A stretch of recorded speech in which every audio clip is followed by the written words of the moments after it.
안녕하세요. 미국 유학고수TV 시청자 여러분들, 유학고수입니다.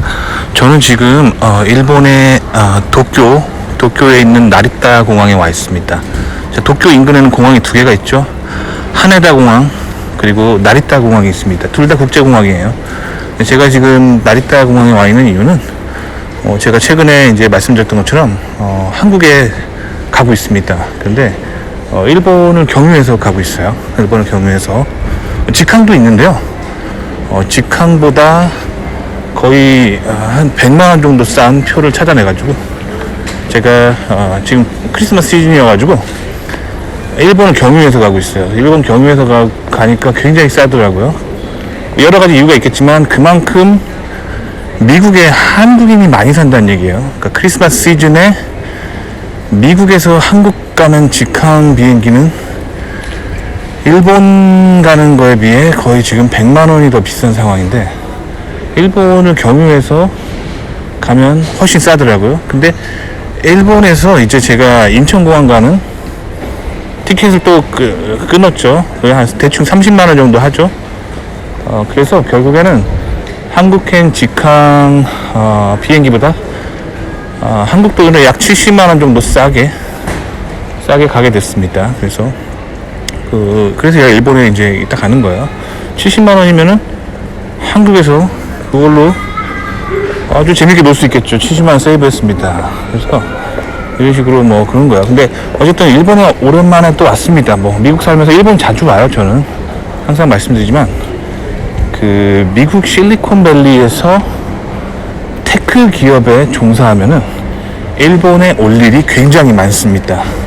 하지만 이번엔 지금 업무차 온 게 아니라 개인적인 목적으로 왔기 때문에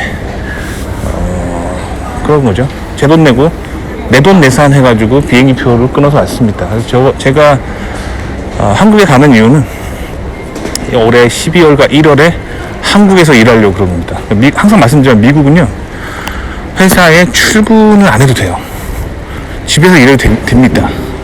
왜냐면 미국에서 하는 택기업에서 하는 대부분의 일들이 노트북 하나로만 할 수 있는 일이기 때문에 노트북으로 뭔가 코딩을 하든지 아니면 노트북을 켜고 뭔가 설계를 하든지 그런 일이 대부분이기 때문에 노트북 하나만 있으면 딸랑 할 수 있는 일들이 대부분입니다. 그래서 노트북과 마우스 이것만 있으면 그거 가지고 두뇌를 이용해서 하는 일이 미국 택기업의 대부분의 일이기 때문에 미국 택기업은 그래서 출근할 필요가 없는 거예요. 그래서 올해 12월과 내년 1월은 그래서 한국에서 일하기로 했습니다. 그래서 한국 가는 거예요. 2달 12월 1월 이렇게 오랫동안 한국 가 있기 때문에 지금 굉장히 기대가 됩니다. 그래서 자, 그래요. 근데 지금 제가 드리고 싶은 말씀은 뭐냐면, 왜 제가 일본에 대해서 여러분들한테 좀 얘기해 드리고 싶냐면, 미국에 살면은 사실 일본과의 협업 굉장히 중요합니다. 왜냐면, 자, 미국은 어떤 식으로 이공계가 돌아간다고 했죠? 노트북 하나만으로 딸랑 할 수 있는 설계, 그리고 소프트웨어, 이런 쪽으로 다 발달해 있어요. 특허, 설계, 아이디어. 자, 그럼 이걸 가지고 뭔가 구체화하고 실제로 만들어줄 수 있는 하드웨어가 필요하잖아요. 그렇죠? 미국은 전략적으로 이 하드웨어를 다 아시아에서 만듭니다. 근데 이 하드웨어를 만들 때 이 소재라고 하죠. 소재. 예를 들면 플라스틱 원자재, 실리콘 원자재, 아니면 금속의 원자재, 이런 거를 다 일본에서 수급합니다. 왜냐면 일본산이 품질이 세계에서 가장 좋아요. 자, 그렇게 해서 수급한 원자재를 가지고 어떻게 하냐, 그거를 이제 대만이나 한국에 보내서 조립을 한국이나 대만에서 하는 거예요. 그러니까 한국과 대만은 주로 노동력이 들어가는 가장 노동집약적인 일이죠. 조립을 한국이나 대만에서 하는 거예요. 이렇게 돌아가는 게 이제 미국의 구조라고 볼 수 있어요. 그러니까 실리콘밸리 입장에서는 실리콘밸리 문화가 가장 중요하겠죠. 실리콘밸리에서 노트북 딸랑 하나로 설계하고 코딩하고 이거 가장 중요한 거예요. 그 다음에 이제 요거를 가지고 실제로 뭘 만들어야겠죠. 뭐 인공지능 컴퓨터든 뭐 스마트폰 관련 부품이든 뭐 자율주행 자동차든 뭐든 미국에서 만든 것들이 현실화될 때 그 원자재 뭐 실리콘이라든지 플라스틱 뭐 이런 것들 다 일본산을 씁니다. 초창기에 품질이 굉장히 중요한 상황에서는 일본산으로 전부 선택을 해요. 자, 그 다음에 그걸 일본 회사들한테 그거를 대만 아니면 한국으로 한단 말이에요. 그래서 대만이나 한국에서 조립을 하는 거예요. 아시겠죠? 그러니까 그래서 일본을 이해하는 게 항상 중요하다고 제가 말씀을 드립니다. 아시겠죠? 그래서 실질적으로 그 일본의 대기업들은 실리콘밸리와 굉장히 많은 협업을 합니다. 제가 지금 일본 공항에 저는 지금 휴가 가려고 내 돈 주고 지금 비행기표 끊어서 왔어요. 근데 이제 미국 회사를 다니면서 업무상 올 때는 이제 귀빈 대접으로 오는 거예요. 제가 이제 지금은 그냥 혼자 와가지고 꾀재재한 아저씨가 혼자 와 있는데 평소에 이제 회사 업무 때문에 온다 그러면 이제 그 의전이라고 하죠. 의전. 그래서 그 일본 대기업의 임원들, 뭐 상무님이나 전무님들이 이렇게 밑에 부장급 데리고 공항에 쫙 이렇게 도열하고 기다리고 있어요. 그래서 오면은 어서 오십시오 하고 이렇게 환영해주고 그런 VIP 대접을 받아요. 이게 의전이라고 하죠. 의전. 이게 일본 문화예요. 근데 한국 대기업도 의전을 하죠. 그 일본에서 온 문화입니다. 그래서 그렇게 그만큼 실리콘밸리와 일본의 대기업들은 굉장히 밀접한 관계가 있다는 거 아시겠죠? 일본을 이해하는 게 굉장히 중요해요. 실리콘밸리를 뚫으려면 일본을 이해하는 게 굉장히 중요합니다. 그래서 실리콘밸리에서 잘 나가려면 이력서에 일본 관련해서 뭔가 했다는 것이 있어야 돼요. 물론 미국 경력도 굉장히 중요하지만 저는 이제 연구핀 만드는 다양한 방법을 알려드리는 거예요. 자, 제가 이제 실리콘밸리 처음에 직장을 잡을 때 제 이력서에 나와 있던 내용 뭐 아시겠지만 미국에서 석박사 했습니다. 미국 석박사 하면서 한 연구 경력이 있었죠. 그거 제일 중요하죠. 그리고 실리콘밸리 오기 전에 실리콘밸리 아닌 다른 실리콘밸리 외부 지역에 있는 그런 미국 대기업에서 경력이 있었어요. 굉장히 중요하죠. 그리고 무엇이 있었냐 그 외에 이제 제가 일본 대기업이랑 같이 활동했던 이런 업무들, 일본에서 첨단 제품의 소재를 수급하는 그런 R&D 활동을 했다. 이런 내용이 있기 때문에 실리콘밸리에서 굉장히 먹어줬어요. 아시겠죠? 그리고 인터뷰에 그걸 좀 어필했어요. 일본어를 할 줄 안다. 굉장한 능력입니다. 일본어를 할 줄 안다는 건 실리콘밸리에서 굉장한 능력이에요. 왜냐면 백인들이 가장 힘들어하는 게 이겁니다. 그러니까 백인들의 일본어 수준이, 그러니까 백인들이 독일어나 프랑스어 잘하는 백인들은 꽤 있어요. 왜냐면 독일이나 프랑스에서 이민 온 사람들도 있고, 그리고 백인들이 영어 외에 다른 외국어를 선택할 때 그들에게 가장 쉬운 게 불어나 독일어예요. 특히 불어가 이제 동양인인 우리들한테는 굉장히 어렵지만 영어권에서 나고 자란 사람들한테는 불어가 그렇게 어렵지 않습니다. 왜냐면 어원이 굉장히 비슷해요. 프랑스나 영국이랑 항상 보면 아시겠지만 프랑스나 영국 왕실 간에 항상 결혼 관계에 있었잖아요. 그래서 이제 프랑스와 영국 항상 이렇게 비슷한 문화권이 있었고 서로 전쟁도 많이 하고 결혼도 많이 하고 뭐 그런 문화예요. 얽히고 섞인 문화잖아요. 그래서 이제 불어 잘하는 백인들은 많은데 일본어 잘하는 백인은 거의 없다고 보시면 돼요. 특히 그들이 이 한문, 그 일본에서 간지라고 하죠. 간지를 못해요. 그래가지고 그 한문을 못 읽기 때문에 굉장히 어려워한다는 거예요. 아시겠죠? 그래서 일본어 아주 간단하게만 하시면 됩니다. 잘할 필요도 없어요. 혼자 그 일본을 돌아다닐 수 있으면 돼요. 제 일본어가 대단한 실력이 아니거든요. 근데 제가 어젯밤에 그 나리타 공항에 도착했는데 여기서 이제 서울 갈 건데 서울 가는 비행기 없어가지고 제가 하룻밤 그 도쿄에서 하룻밤 묵고 이제 서울 가는 지금 사실 나이타공 다시 와가지고 서울 가는 지금 비행기를 기다리고 있어요. 근데 공항 안에서는 영어가 잘 되죠. 공항 직원들은 일본 사람도 영어를 잘하는데 이 호텔 가는 길만도 그 영어가 잘 안 통해요. 특히 이제 버스 기사님들, 제 호텔에 셔틀버스가 있었는데 제가 공항에서 그 셔틀버스 타는 데가 어디냐 라고 물어보면 영어로 다 알려줘요. 셔틀버스 타는데 기다리고 있잖아요. 그러면 호텔 셔틀버스가 오는데 기사님들이 당연히 그 정도 이제 교육 수준 받으신 분들은 영어를 잘 못합니다. 일본어로 얘기해요. 그래서 그 뭐 일본어로 뭐 호텔 가실 분 타십시오, 무슨 호텔 가실 분 타십시오, 이런 거. 그리고 다시 호텔에 자고 다시 공항 올 때 자, 제1터미널 갑니다, 제2터미널 갑니다, 제3터미널 갑니다. 요 정도만 알아들으면 돼요. 그러니까 이렇게 그러니까 영어는 유창하게 해야겠죠. 나중에 여러분들이 그 실리콘밸리 일하면서 일본 왔다 갔다 할 때는 영어는 잘하셔야겠죠. 왜냐면 일본 분들이 그렇게 공항에서 의존하고 같이 차를 타고 그들 연구소로 가면 그 연구소 일본 박사들은 영어 다 잘해요. 영어로 다 이렇게 프레젠테이션하고 하기 때문에 일본어로 막 이렇게 연구를 디스커션 할 정도로 일본어 유창할 필요 없어요. 그런데 이제 길 돌아다닐 때, 뭐 제가 아까 말씀드렸던 것처럼 버스 탈 때, 버스 기사님이 일본어로 얘기합니다. 뭐 제1터미널 갑니다. 자, 제1터미널. 자, 일본어로 다이라고 하죠. 다이. 1, 이치.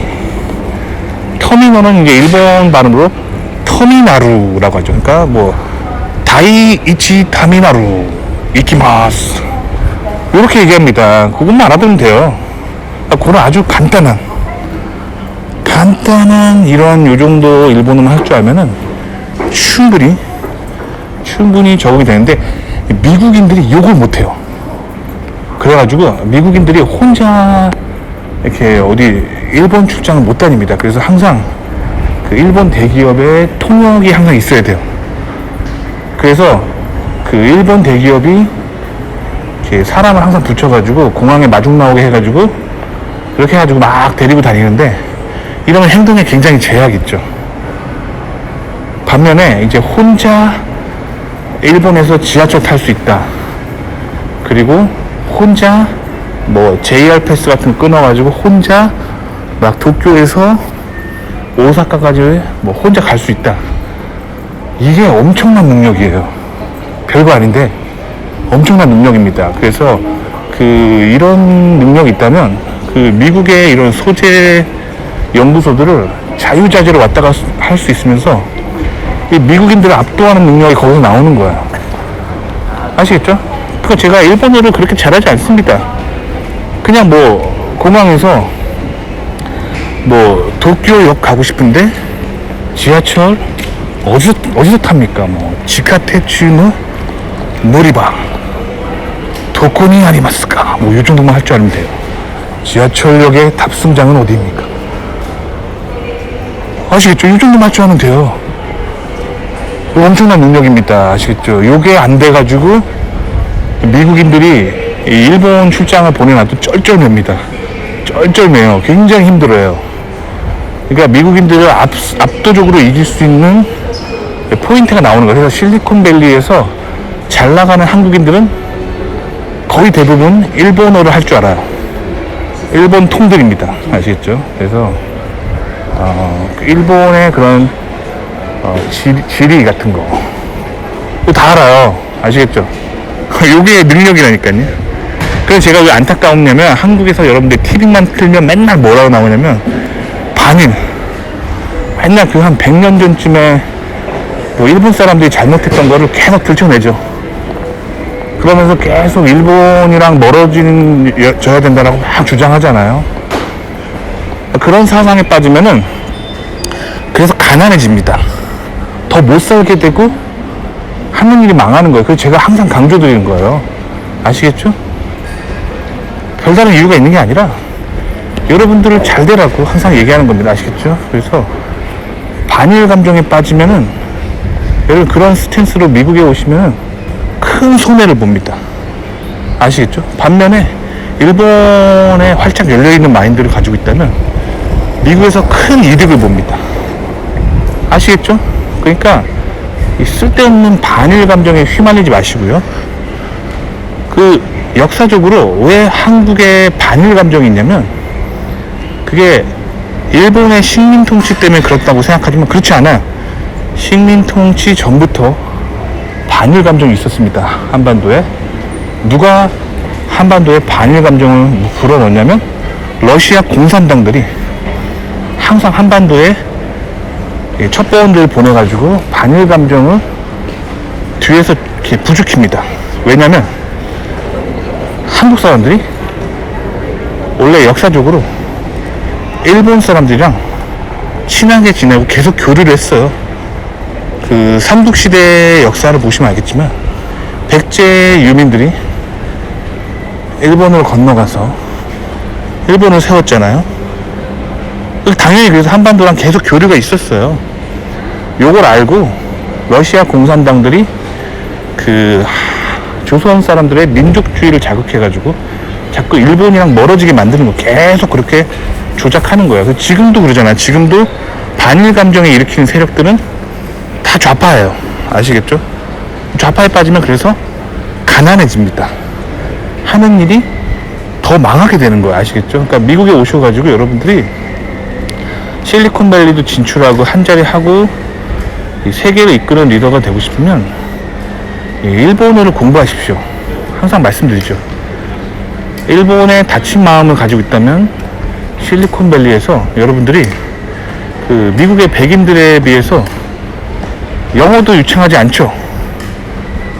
한국어만 유창하잖아요. 그죠? 이 상태에서 어떤 경쟁력을 갖겠어요? 실리콘밸리에서 아시아인으로서 가질 수 있는 최고의 경쟁력은 일본어를 할 줄 아는 겁니다.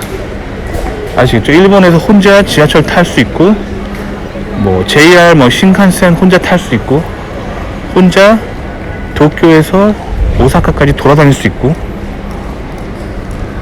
혼자 할 수 있으면 이게 엄청난 능력이에요. 아시겠죠? 그러니까 아주 간단하게 일본어 할 줄 아시면 됩니다. 저도 일본어 잘 못해요. 저 발음도 별로 안 좋고. 하지만 어저께 그 호텔에서 제가 오늘 아침이죠. 어저께 호텔에 도착했을 때 제가 공항 가는 셔틀버스를 아침 6시에 탄다고 했거든요. 근데 오늘 일찍 눈이 떠진 거야. 일찍 눈이 떠진 거예요. 그래가지고 공항 가는 셔틀버스 타려고 호텔 내려와가지고 로비에서 셔틀버스 6시에 예약했는데 5시로 바꾸면 안 되냐? 된대요. 그렇게 해서 된다고 했어요. 그렇게 해서 제가 공항 셔틀버스를 타려고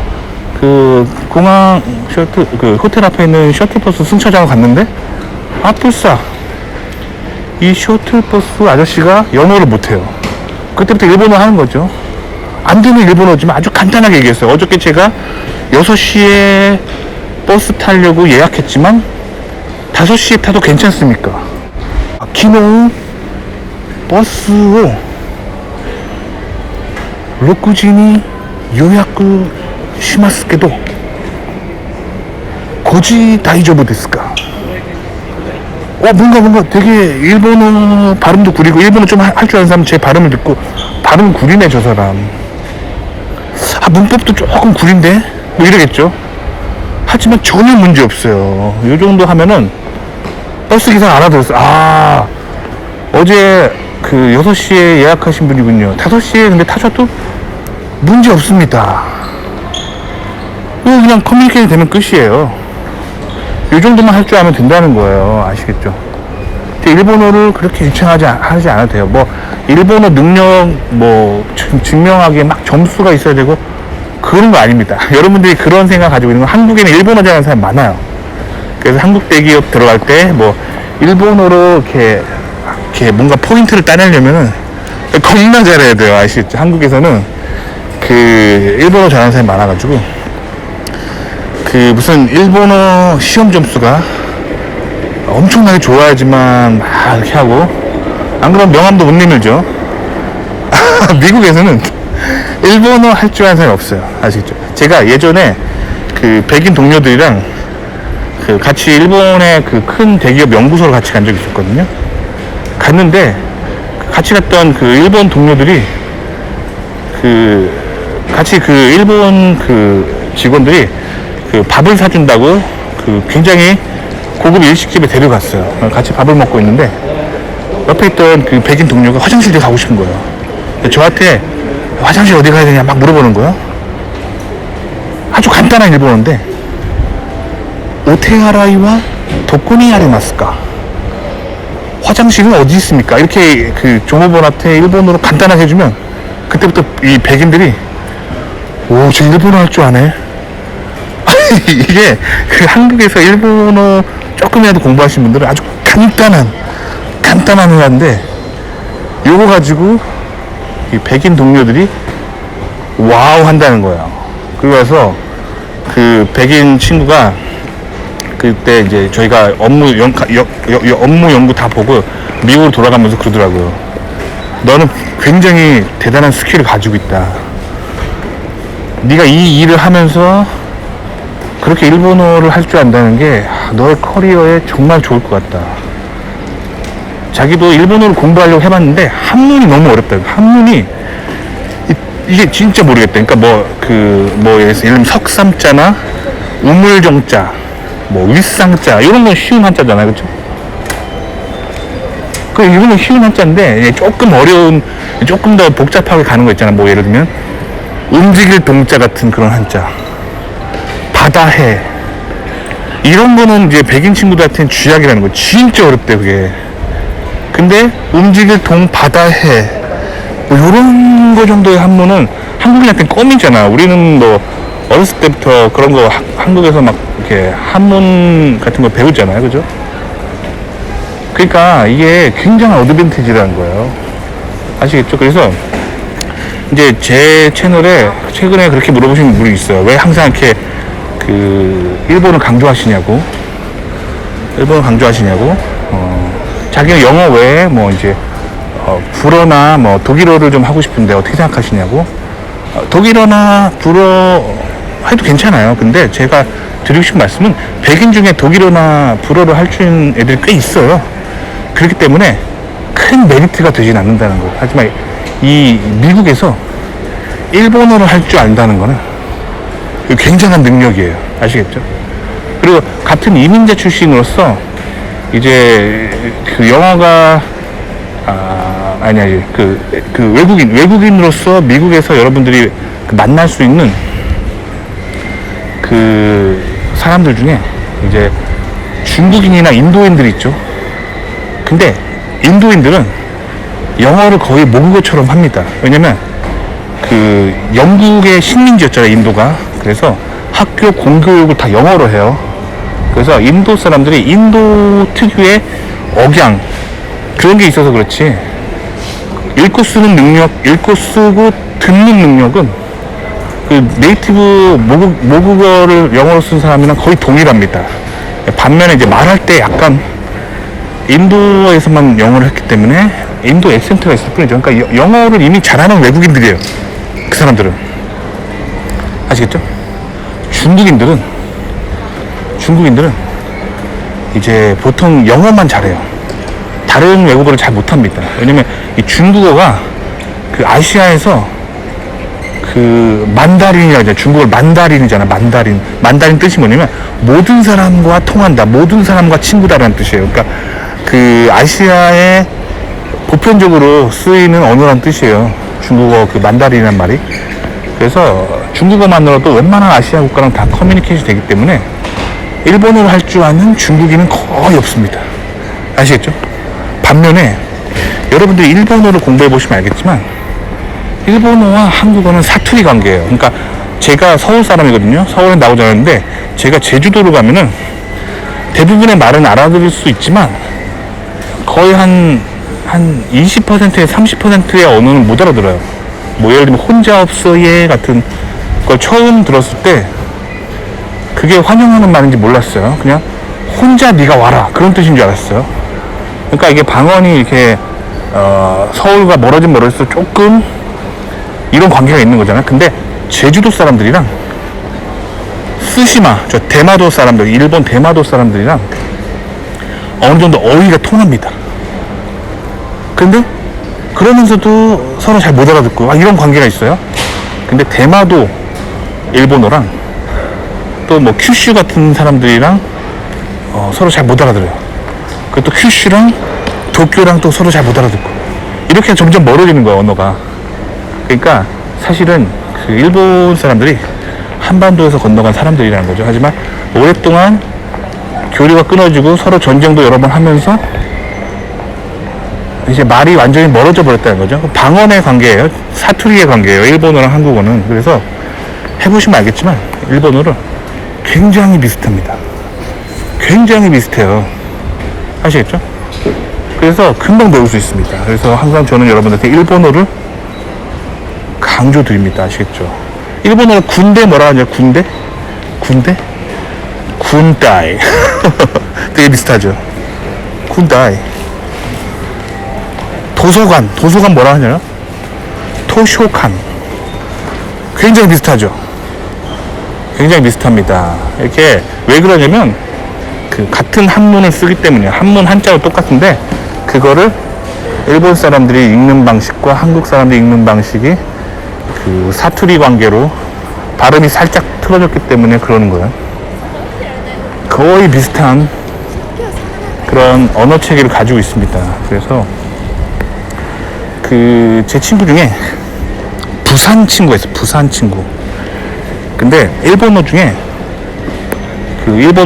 잔돈 있죠. 잔돈을 쭈리라고 합니다. 쭈리.